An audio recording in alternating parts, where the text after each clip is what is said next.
Hello, good afternoon everyone. My name is Adil Ashraf and I have done my BTech from NIT Srinagar in Chemical Engineering Department. So अब हम lecture number जो है 3 लेंगे अब और lecture number 2 जो है पूरा डिस्कस किया हमने वहाँ पे कंडक्शन के बारे में और जो भी क्वेश्चन जो है एग्जाम्स में पूछे गए थे उनको डिस्कस किया और जो भी SC वर्मा के क्वेश्चन हम कर सकते थे उनको हमने डिस्कस किया है उसमें ठीक है। तो अब हम जो है नए लेक्चर लेंगे कूलम्स लॉ के ऊपर। ये हमारा लेक्चर नंबर 3 रहेगा IIT जेई और नीट एग्जाम के लिए। तो आपने देखा होगा पहले 2 लेक्चर में आपको बहुत ज़्यादा मज़ा आया होगा और आई होप मैं उसी एनर्जी के साथ पढ़ाता रहूं और आपको ज़्यादा से ज़्यादा फायदा हो। तो कोशिश होगी कि पूरा कंटेंट आपको दिया जाए ताकि आप एक सिलेक्ट करने की बात हम नहीं कहेंगे, हम एक अच्छी रैंक के लिए ये कंटेंट यहाँ पे डिलीवर करते हैं। इसलिए वीडियो की लेंथ जो है थोड़ी सी बड़ी हो जाती है, उसके लिए सॉरी। बट अगर आपको अच्छी रैंक लानी है तो आपको भी थोड़ा सा सेक्रीफाइस तो करना ही पड़ेगा, ठीक है। तो अब हम डिस्कस करते हैं कूलम्स लॉ के बारे में। अब हम ये कूलम्स लॉ को क्यों पढ़ते हैं उसके बारे में थोड़ी सी चर्चा करते हैं। अब हम जो ये कूलम्स लॉ है ये इसलिए पढ़ते हैं क्योंकि इससे हमें पता चलता है, ये हमें बताएगा दो चार्ज जो है वो आपस में किस तरीके से इंटरेक्ट करेंगे। बेटा क्यों क्यों पढ़ते हैं कूलम्स लॉ? आपको पता है कूलम्स लॉ सबको पता होता है, लेकिन क्यों कूलम्स लॉ पढ़ते हैं वो पता नहीं होती है। तो कूलम्स लॉ जो है वो हमें बताता है दो चार्जेस आपस में कैसे इंटरेक्ट करेंगे। दो चार्जेस आपस में कैसे इंटरेक्ट करेंगे, ठीक है बेटा। आपस आप रिपीट करके वापस, दो चार्जेस आपस में कैसे इंटरेक्ट करेंगे और वो जो एक दूसरे के ऊपर फोर्स लगाएंगे वो फोर्स होगा कितना। अभी तक हमने क्या पढ़ा, दो लाइक चार्ज रिपल करते हैं, अनलाइक चार्ज अट्रैक्ट करते हैं। अब वो कितने फोर्स के साथ अट्रैक्ट करते हैं वो कौन बोलेगा, वो हमें बताएगा कूलम्स लॉ। कूलम्स लॉ ही बताएगा। आप मुझे इस चार्ज का जो है वैल्यू बताइए, इस चार्ज का वैल्यू बताइए, इनका नेचर बताइए, मैं आपको बोलूंगा ये अट्रैक्ट करेंगे या रिपल करेंगे। अगर रिपल करेंगे तो किस फोर्स के साथ करेंगे, अगर अट्रैक्ट करेंगे तो किस फोर्स के साथ करेंगे, वो हमें बताएगा कौन, कूलम्स लॉ। यानी कि कूलम्स लॉ हमें क्या बोलता है, दो चार्जेस आपस में कैसे इंटरेक्ट करते हैं और ये दो चार्ज आपस में अब कितना फोर्स लगाएंगे उसकी क्या वैल्यू होगी वो हमको कूलम्स लॉ ही बताता है। लेकिन यहां पे एक चीज ध्यान रखिएगा, कूलम्स लॉ हमेशा पॉइंट चार्ज के लिए ही वैलिड होता है। पॉइंट चार्ज दैट मींस अगर एक चार्ज यहां पे है तो दूसरा चार्ज जो है वो बहुत दूर होना चाहिए। अगर ये चार्ज बहुत बड़े बड़े होंगे, यानी कि इस पॉइंट चार्ज एक चार्ज के हिसाब से दूसरे चार्ज की डिस्टेंस जो है वो बहुत ज्यादा होनी चाहिए, तभी हम उनको क्या बोलेंगे, पॉइंट चार्ज होंगे, ठीक है। तो कंटिन्यूअस चार्ज के लिए हम आगे डिस्कस करेंगे, याद रखना ये सिर्फ पॉइंट चार्ज के लिए ही वैलिड होता है, ठीक है। तो अब डिस्कस करते हैं। पहले मैंने यहां पे लिख के रखा है, it says how the charge interact. आप लिखिए, it says how the charge interact with each other, एक दूसरे के साथ वो कैसे इंटरेक्ट करेंगे। And it will say the magnitude of the force and it also say the magnitude of the force.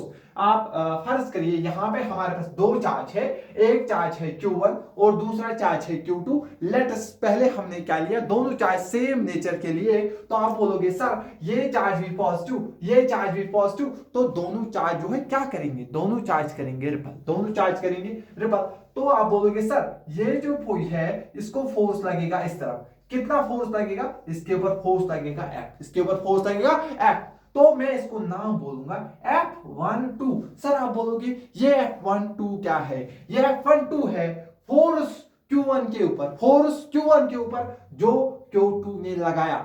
ये क्या है, ये Q2 ने, शाबाश, ये Q2 ने, शाबाश, Q1 पे फोर्स लगाया, शाबाश।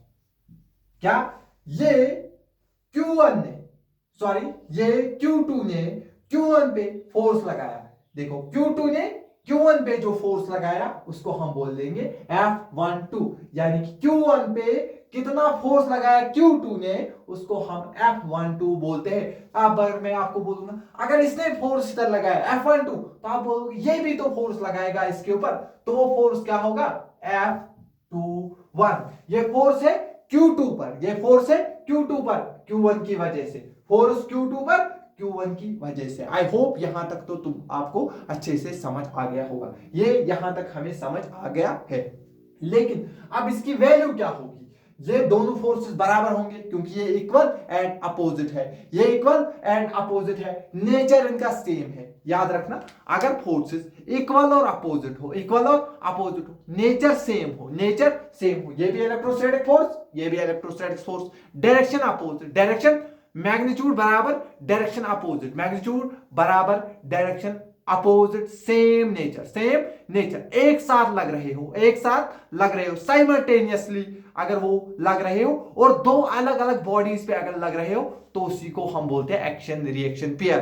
तो ये आपने क्लास 9th में पढ़ा होगा, थोड़ा सा मैंने रिपीट किया। क्या होता है एक्शन रिएक्शन पेयर, अगर दो फोर्सेस जिनका मैग्नीट्यूड सेम होगा, पहला पॉइंट, उनकी डायरेक्शन अपोजिट होगी, दूसरा पॉइंट, उनका नेचर सेम होगा, तीसरा पॉइंट, और वो एक साथ लग रहे हो, चौथा पॉइंट, दो अलग अलग बॉडीज पे लग रहे हो, पांचवा पॉइंट, तो उनको ही हम क्या बोलते हैं बेटा, एक्शन रिएक्शन पेयर। और ये एक्शन रिएक्शन पेयर कभी भी कैंसल नहीं होते हैं।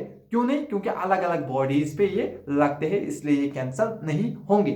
ठीक है, तो वो तो थोड़ा मैंने आपको 11th का भी रिवाइज करवाया। अब ये फोर्स कितना होगा, ये तो अभी हमने देखा सेम नेचर के थे, इसलिए इन्होंने क्या किया, रिपल किया। ये फोर्स जो है Q2 चार्ज पे है Q1 की वजह से। ये फोर्स क्या है, ये फोर्स है Q2 पर, किसने लगाया, Q1 ने। ये फोर्स F12, ये चार्ज, ये फोर्स है Q1 पर, किसकी वजह से, Q2 की वजह से। अब ये होगा कितना, अब इसका मैग्नीट्यूड कितना होगा, सर ये कितना फोर्स होगा, ये 10 न्यूटन होगा, 20 न्यूटन होगा, 30 न्यूटन, ये कौन बताएगा। इसी के लिए तो आए थे कूलम साहब। क्या आए थे, कूलम साहब। कूलम साहब ने कहा ये जो इनके बीच में इलेक्ट्रोस्टैटिक फोर्स है, ये डायरेक्टली प्रोपोर्शनल होता है इनके चार्ज के ऊपर में, यानी कि ये इनका product of charge Q1 into Q2, यानी कि इन दोनों चार्ज को ले लो और इनका मल्टीप्लीकेशन करो, ये उसकी डायरेक्टली प्रोपोर्शनल होता है, यानी कि it is directly proportional to the product of the charges. शाबाश, रिपीट करिए, इलेक्ट्रोस्टैटिक फोर्स जो होता है ये डायरेक्टली प्रोपोर्शनल होता है प्रोडक्ट ऑफ द चार्जेस। ये कोई लॉ नहीं है जिसको हम डिराइव करेंगे, इनको हम बोलते हैं एक्सपेरिमेंटल लॉज या फिनोमिनल लॉज। याद रखना, ये कभी कभी पूछा जाता है, एक्सपेरिमेंटल लॉज आपके इंटरव्यू वगैरह में पूछा जा सकता है। एक्सपेरिमेंटल लॉ और फिनोमिनल लॉज ये क्या होते हैं, ये वो लॉ होते हैं जो हम डिराइव नहीं करते हैं, जो डिराइव नहीं करते हैं इनको हम एक्सपेरिमेंट कर करके लैब में ऑब्जर्व कर करके, हमने देखा एक चार्ज रखा, दो चार्ज रखा, क्या हुआ, ज्यादा चार्ज रखा, तो ऐसे ऑब्जर्व कर कर कर पूरा ऑब्जर्वेशन करके फिर हम बोलते हैं अच्छा ऐसा हुआ होगा, अच्छा ऐसा हुआ होगा। कुछ लॉ ऐसे होते हैं जिनको हम डिराइव करते हैं, जिनको हम क्या करते हैं, फॉलो फर्स्ट लॉ से, सेकंड लॉ से, थर्ड लॉ से, यानी कि जिनके पीछे कोई लॉ होगा और उन लॉ से उनको डिराइव किया होगा, वो जो है वो अलग होती है, उनकी डेरिवेशन होती है, उनकी क्या होती है, डेरिवेशन होती है, वो थ्योरेटिकल लॉज जो है। और ये जो है हमारे पास एक्सपेरिमेंटल लॉज या इन्हीं को हम बोलते हैं फिनोमिनल लॉज, इनका कोई भी डेरिवेशन नहीं होता है, ये प्योरली एक्सपेरिमेंटल होते हैं। इनको एक्सपेरिमेंट कर करके साइंटिस्ट ने ऑब्जर्व किया होता है। फिर जो है कूलम साहब भी एक साइंटिस्ट थे, तो इन्होंने एक्सपेरिमेंट कर करके एंड में जो बोला, इन्होंने बोला ये जो इनके बीच में फोर्स होगा, ये फोर्स जो है डायरेक्टली प्रोपोर्शनल होगा इनके प्रोडक्ट ऑफ चार्जेस के। किसके प्रोपोर्शनल होगा, डायरेक्टली प्रोपोर्शनल होगा प्रोडक्ट ऑफ चार्जेस के, और ये इनवर्सली प्रोपोर्शनल होगा इनके स्क्वायर ऑफ द डिस्टेंस। इनके बीच में जो डिस्टेंस है उसको स्क्वायर करो और उसको डिवाइड में रखो, उसी को हम बोलते हैं इनवर्सली। इनवर्सली यानी कि डिवाइड में inversely proportional to the square of the distance, inversely proportional to the square of the distance. शाबाश।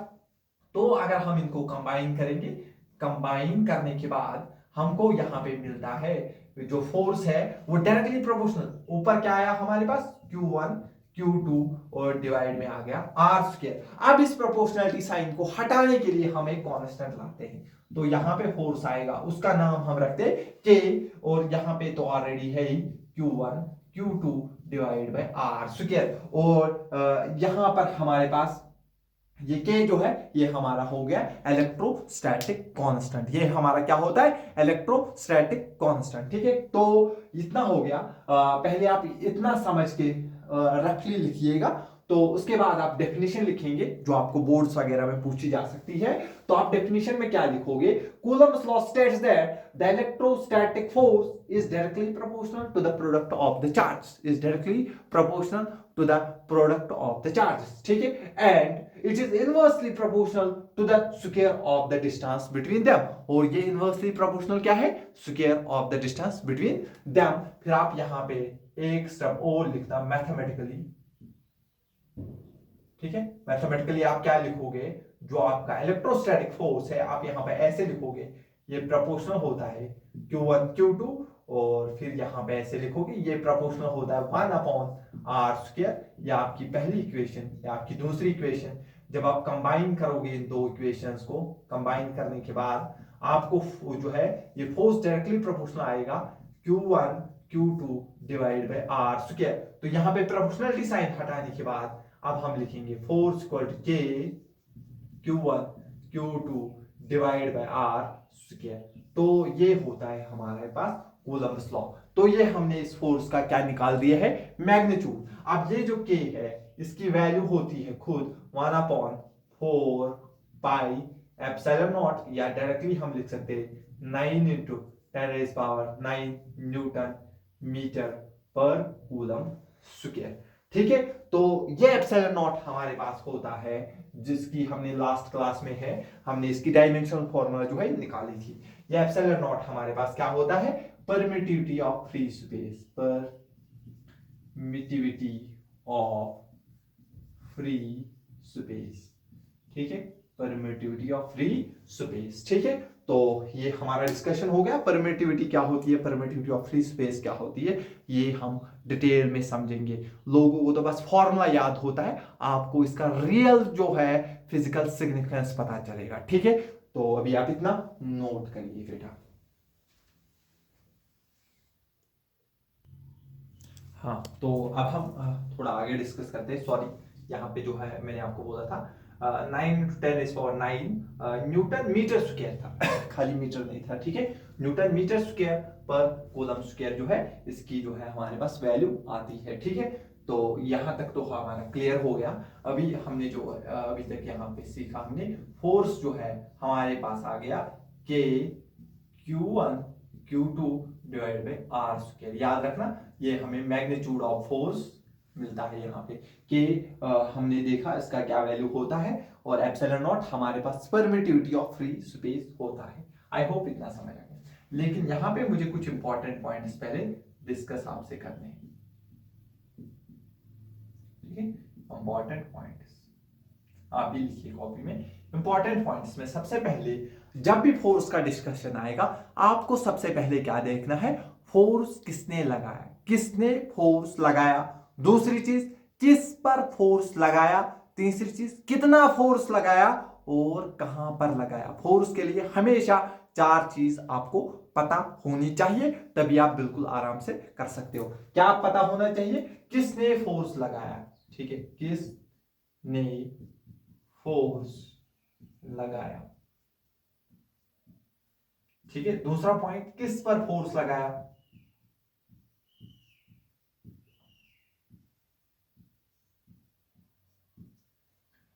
तीसरा पॉइंट, कितना फोर्स लगाया, मैग्नीट्यूड, ठीक है,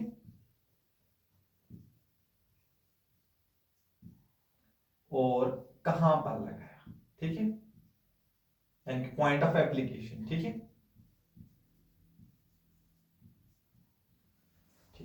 ठीक है सर, इतना ठीक है, ठीक है, बढ़िया।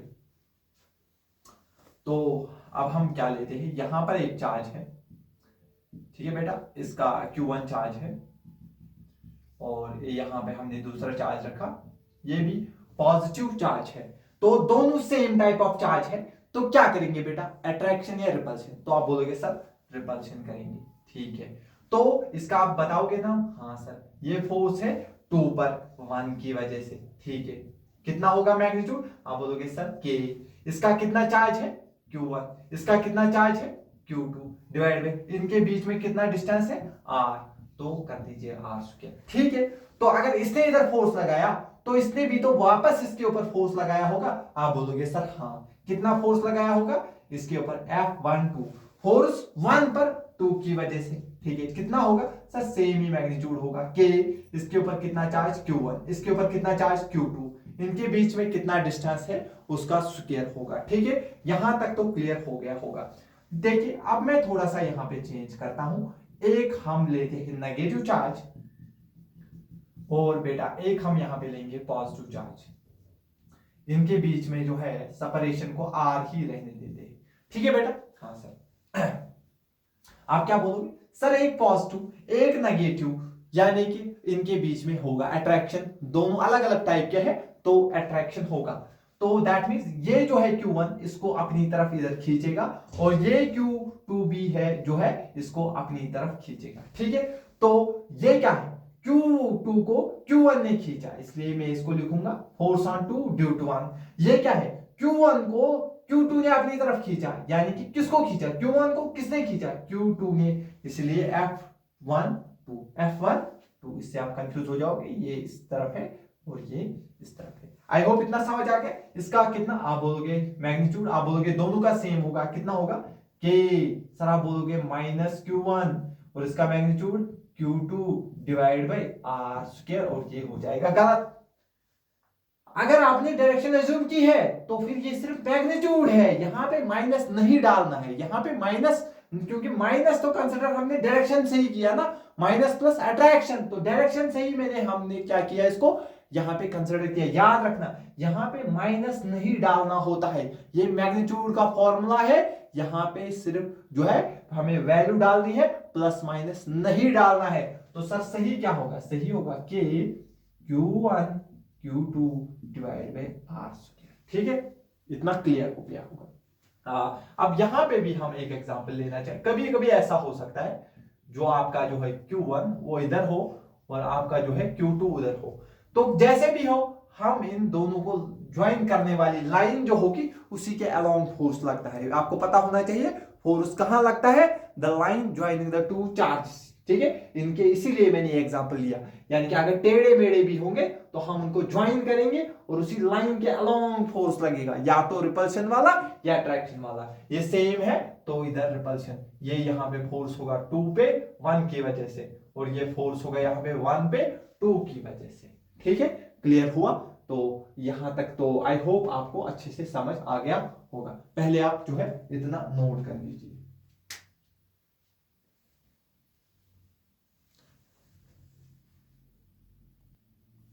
ठीक है, तो अब हम डिस्कस करते हैं प्रिंसिपल ऑफ सुपरपोजिशन। अब जो है प्रिंसिपल ऑफ सुपरपोजिशन उतना कुछ मुश्किल तो है नहीं, ऑलरेडी हम कवर कर ले जाएंगे, लेकिन कभी कभी आपके बोर्ड में जो है 2-3 नंबर का पूछा जाता है, इसलिए मैंने अलग से भी इसको जो है लिखवाया है यहाँ पे। ठीक है, तो प्रिंसिपल ऑफ सुपरपोजिशन आप सिंपल समझ लीजिए। देखो अगर हमारे पास यहाँ पे 2 चार्ज है, एक चार्ज है Q1 एक चार्ज है Q2, दोनों चार्ज अगर पॉजिटिव है तो आप बोलोगे ये इसको इधर रिपल करेगा और ये इसको इधर रिपल करेगा। अब हमें F12 लिखने की जरूरत नहीं है, वो आपको समझ आ गया है, तो आप डायरेक्टली आप फोर्स लिखोगे इसको, इस चार्ज पे जो इसकी वजह से फोर्स लगेगा वो आप बोलोगे सीधे कि इसके ऊपर जो चार्ज है Q1 Q2 divide by R square. Similarly आप बोलोगे सर इस पे भी इतना ही फोर्स लगेगा कि Q1 Q2 divide by R square. ठीक है, तो ये तो थी जब ये सिर्फ 2 थे। ठीक है, सिर्फ 2 Q1 और Q2 जब थे तो इसने इतना फोर्स लगाया और इसने इतना फोर्स लगाया। तो अगर मैं आपको पूछूंगा Q2 पे नेट फोर्स, आप बोलोगे के Q1 Q2 आर स्क्वायर, इसके ऊपर जो नेट फोर्स है सिर्फ इतना ही है के Q1 Q2 bye R square. लेकिन मैंने क्या किया, मैंने यहाँ पे थोड़ी सी मक्कारी करने की कोशिश की, इनके बीच में एक तीसरा चार्ज डाल दिया Q3, एक तीसरा चार्ज डाल दिया Q3। मान लीजिए ये भी पॉजिटिव है, मान लीजिए ये भी पॉजिटिव है, अगर ये पॉजिटिव होगा तो आप बोलोगे सर अब क्या होगा, अब ये तो करेगा इसको रिपल, ये करेगा इसको रिपल, तो ये तो इसको इस तरफ रिपल करेगा। फॉर एग्जांपल इनके बीच में डिस्टेंस है x, तो आप बोलोगे इसके ऊपर ये कितना फोर्स इसके ऊपर लगाएगा k, ध्यान से देखना, इसके ऊपर कितना चार्ज Q3, इसके ऊपर कितना चार्ज Q2 डिवाइड बाय इनके बीच में कितना डिस्टेंस है x, उसका स्क्वायर। अब जब आपने देखा, इसके ऊपर भी लगाएगा, लेकिन सिर्फ इसके ऊपर अभी हम एनालिसिस कर रहे हैं।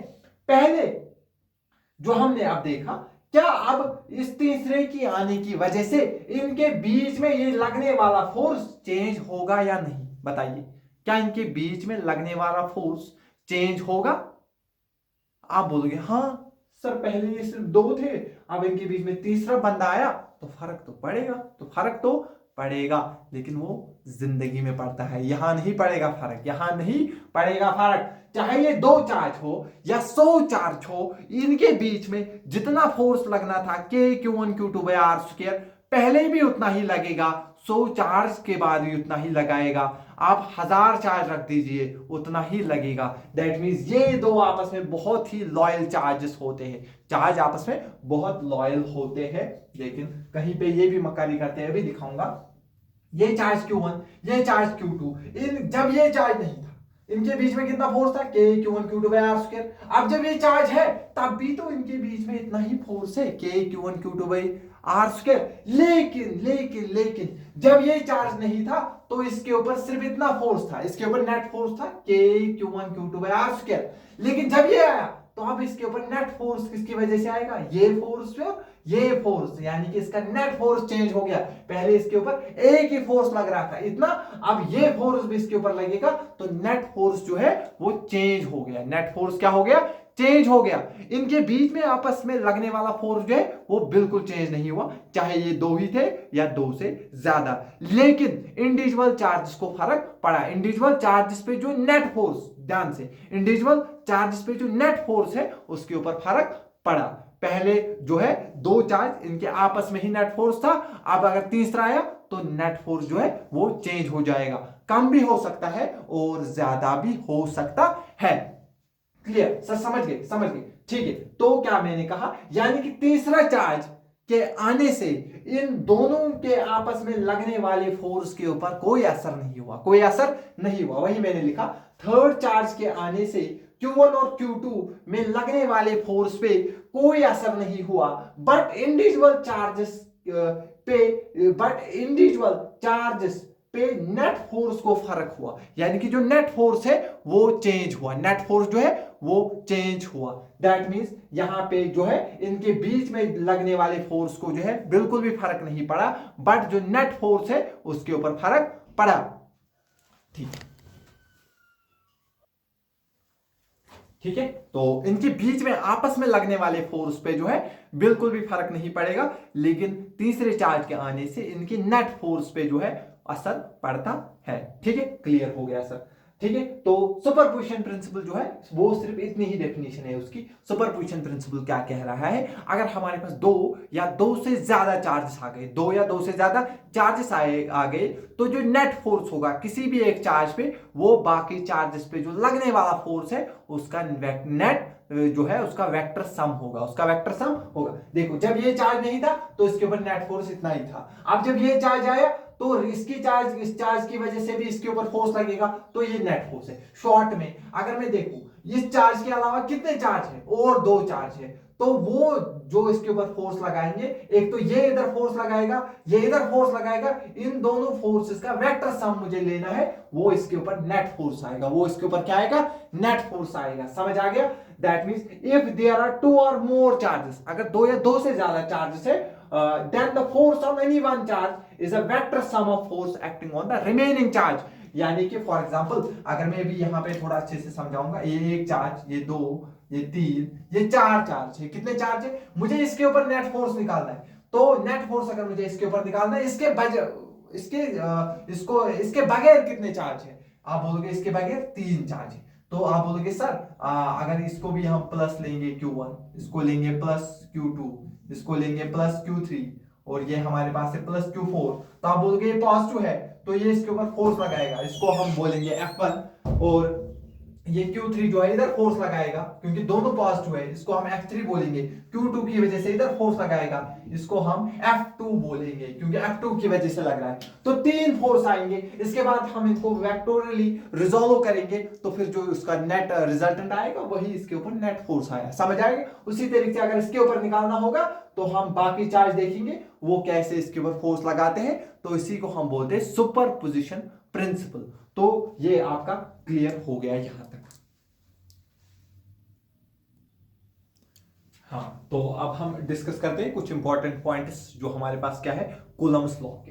तो देखिए, अगर आप देखोगे यहाँ पे अगर हमारे पास एक चार्ज पार्टिकल है और अगर हमारे पास यहाँ पे दूसरे चार्ज पार्टिकल है, अगर यहाँ पे हमारे पास ये है Q1 और ये जो चार्ज पार्टिकल है ये है Q2, तो अगर आप देखोगे मैंने हमेशा फोर्स या तो इधर दिखाया या तो इधर दिखाया। मैंने फोर्स ऐसे नहीं दिखाया, ना ही मैंने फोर्स ऐसे दिखाया। ऐसा मैंने क्यों किया? क्योंकि जो फोर्स होता है, जो ये इलेक्ट्रोस्टैटिक फोर्स होता है, ये हमेशा line joining the two charges के दरमियान लगता है। यानी कि जो इन दो चार्जेस को लाइन ज्वाइन कर रही होगी उसी के अलोंग ये फोर्स लगता है, उसी के अलोंग फोर्स लगता है। अगर ये अपोजिट नेचर के होंगे तो अट्रैक्टिव फोर्स ऐसे लगेगा, अगर ये सेम नेचर के होंगे तो रिपल्सिव फोर्स जो है वो इस तरीके से लगेगा। ठीक है, तो पहला पॉइंट जो है वो वही लिखा है यहाँ पे।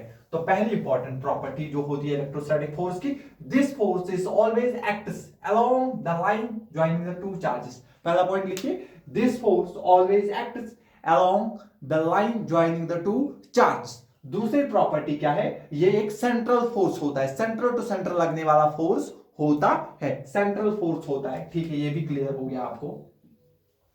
ये एक्शन रिएक्शन फोर्स होता है, मैंने आपको कहा, क्योंकि अगर Q1 ने Q2 पर फोर्स लगाया F, तो Q2 भी Q1 पे कितना फोर्स लगाएगा? F। Equal and opposite, magnitude same, direction opposite, तो ये होते हैं एक्शन रिएक्शन पेयर। यानी कि हमेशा याद रखोगे electrostatic force action reaction pair form कर सकता है। ये आपको असर्शन रीजन या तो कहीं पे एक स्टेटमेंट के फॉर्म में आपको मिल सकता है। ये कंजर्वेटिव फोर्स होता है। कंजर्वेटिव फोर्स क्या होता है? कंजर्वेटिव फोर्स वो फोर्स जिसका वर्क डन पाथ पे डिपेंड ना करे, यानी कि इंडिपेंडेंट ऑफ पाथ जो होता है, इसका work done independent of path होता है, इसी को हम बोलते हैं कंजर्वेटिव फोर्सेस। ठीक है, तो ये तो मैं आपको समझा ही चुका हूं। Force applied by one charge particle जो है उसको फर्क नहीं पड़ता है वहां पे दूसरा चार्ज तीसरा चार्ज है या नहीं है। जितना फोर्स उनके दरमियान पहले लगता था उतना ही फोर्स उनके दरमियान लगता रहेगा, चाहे हम 3, 4, 5, 6 कितने भी पार्टिकल वहां पे रखें।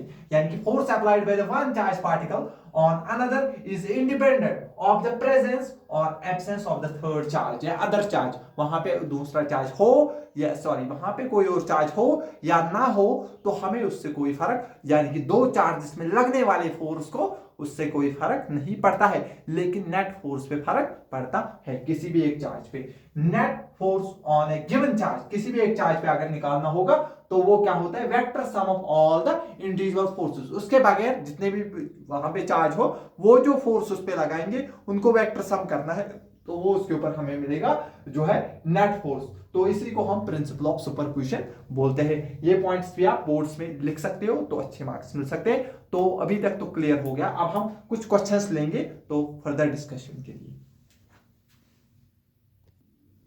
हाँ तो बेटा चलो अब हम लेते हैं कुछ क्वेश्चंस। तो आपको क्या करना है? Find the net force on the given charge Q। तो यहां पे जो है Q चार्ज पे आपको नेट फोर्स निकालना है। तो उससे पहले आप सबसे पहले इस पॉइंट को हमेशा दिमाग में रखोगे, कॉपी पे भी लिखिएगा। सबसे पहले हमें ये देखना है किस पर फोर्स निकालना है, ताकि आपसे सिली मिस्टेक्स ना हो। मैं उनको सिली मिस्टेक नहीं ब्लंडर बोलता हूं, क्योंकि इन द एंड तो आपको क्या हो रहा है, आपको जहां पे +4 मिलना था वहां पे -1 मिल रहा है, जहां पे सिलेक्ट होना है वहां पे आप सिलेक्ट नहीं होंगे।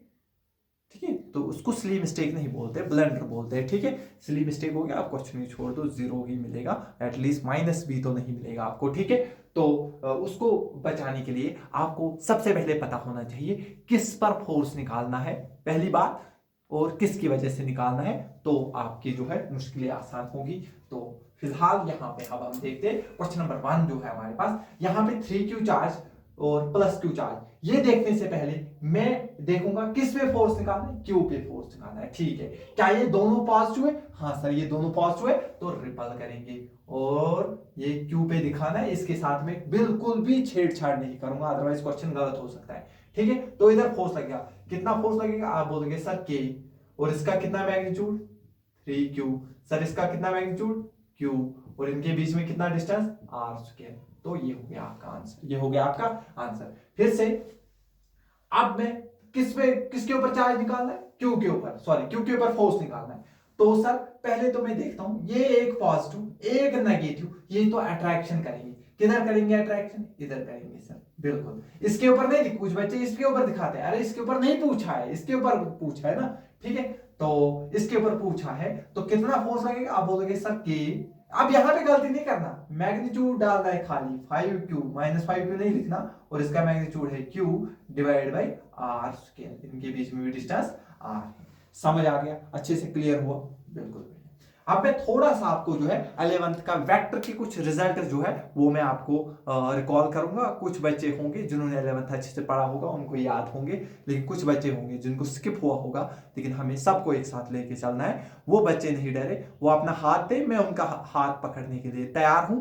तो एक साथ इस जर्नी को हम कवर करेंगे, आप मत टेंशन लीजिए, जहां पे 11th की जरूरत होगी मैं आपको बताऊंगा। लेकिन अब आपका फर्ज है, अगर मैंने बताया तो फिर आपको भूलना नहीं है। अच्छे बच्चे की यही खासियत होती है, अच्छा बच्चा वो नहीं होता कि उसको सब कुछ पता है। अच्छा बच्चा होता है, उसको कभी कभी हो सकता है कुछ चीजें पता नहीं है, लेकिन एक बार अगर उसको कुछ चीजें पता दे, फिर वो अगर उसको एक बार वो चीजें फिर बता दी जाए तो फिर वो नहीं भूलता। और जो अच्छा बच्चा नहीं होता है उसको कितनी बार भी बताओ भूल जाएगा, ठीक है। बढ़िया।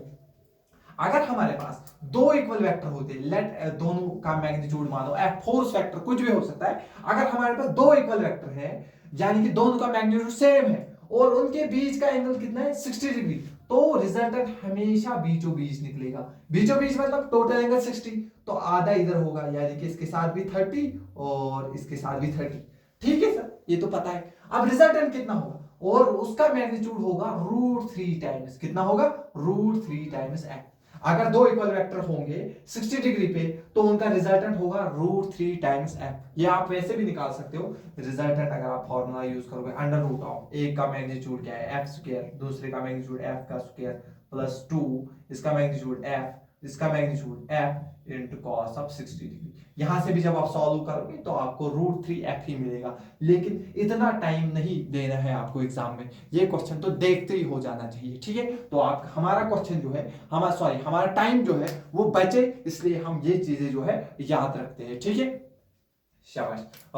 अगर दो इक्वल वेक्टर है, फॉर एग्जांपल ये भी f है और ये भी f है, और इनके बीच में अगर एंगल होगा 90, तो रिजल्टेंट निकलेगा बीचों बीच, इसके साथ भी 45 डिग्री पे और इसके साथ भी 45 डिग्री पे, और वो होगा √2 टाइम्स f, √2 टाइम्स f। ठीक है सर, ठीक है सर, समझ आ गया। ये बहुत इंपॉर्टेंट है, अगर आपके पास दो इक्वल वेक्टर है और वो 120 डिग्री पे है तो उनका रिजल्टेंट बीचों बीच निकलेगा, ठीक है सर। इसके साथ कितना बनाएगा 60, इसके साथ कितना बनाएगा 60, और उसका मैग्नीट्यूड भी f ही होगा, याद रखना, बहुत इंपॉर्टेंट केस है। इसका भी मैग्नीट्यूड कितना होगा f होगा, ठीक है। इसके बाद अगर हमारे पास दो वेक्टर है, तो दोनों का मैग्नीट्यूड सेम है और उनके बीच में अगर एंगल 0 होगा तो वो सीधे ऐड हो जाएंगे, रिजल्टेंट हमारे पास मिलेगा 2f का, ठीक है। और अगर एक फोर्स आगे और उतना ही फोर्स पीछे, यानी कि दोनों का मैग्नीट्यूड सेम और इनकी डायरेक्शन अपोजिट होगी, तो रिजल्टेंट हमको मिलता है 0, ठीक है। तो इनका यूज होगा, आई होप आप इस क्लास में, ये क्लास में आप यहीं पे छोड़ता हूं, ताकि आप इनको जो है नेक्स्ट क्लास तक अच्छे से इनको नजर दे के आए, थोड़ा सा आप दिमाग में बसा लो, ताकि हम, अगर मैं अभी क्लास को थोड़ा आगे ले जाऊंगा तो फिर आपको इतनी जल्दी याद नहीं रहेगी। अब आप एक दिन का टाइम आपको मिलेगा, आप इनको आराम से देख लो, तो फिर जब मैं नेक्स्ट क्लास में आऊंगा क्वेश्चन करेंगे, आपको ये चीजें याद होगी तो बहुत मजा आएगा फिर। Thank you so much.